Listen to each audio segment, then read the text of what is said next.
একটা কথা কি ভাই জানেন, আপনাকে যে মেয়ে মন থেকে ভালোবাসবে বা ওই ছেলেটা মন থেকে ভালোবাসবে, প্রথম প্রথম অনেক কেয়ারিং, অনেক যত্ন করবে, এটা করো না ওটা করো না, ঠিক মতো ঘুমাও খাও, অনেক কিছু করবে।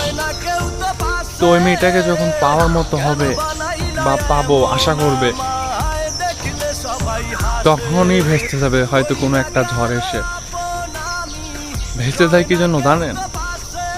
কারণ সে ভালোবেসেছে, তবে তার ভালোবাসার জোর নাই, এই জন্য ভেস্তে যায়। আর ওই ছেলেটাকে ভুল তো অবশ্যই বুঝবে, কারণ ওই ছেলেটা যে মন থেকে চায় তাকে, তাকে হারাইতে চায় না। তার স্মৃতি, তার কথা, তার অনেক কিছুই মনে পড়ে, অনেক কিছুই মিস করে। একটা সময় যার কাছে আমি সব থেকে ভালো ছিলাম, এখন সেই মানুষটার কাছে সব থেকে খারাপ।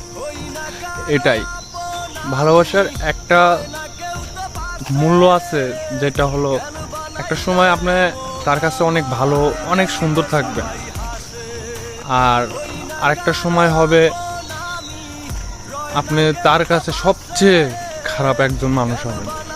এটাই ভালোবাসার মূল্য হলো এটাই। আরেকটা জিনিস কি, সব কিছু কপাল লাগে শুনি, আসলে আমার কপালে যেটা থাকবে অবশ্যই সেটাই পাবো, যেটা থাকবে না সেটা পাবো না। তো যদি আমার কপালে থাকে অবশ্যই হবে, আর না থাকলে তো হবেই না।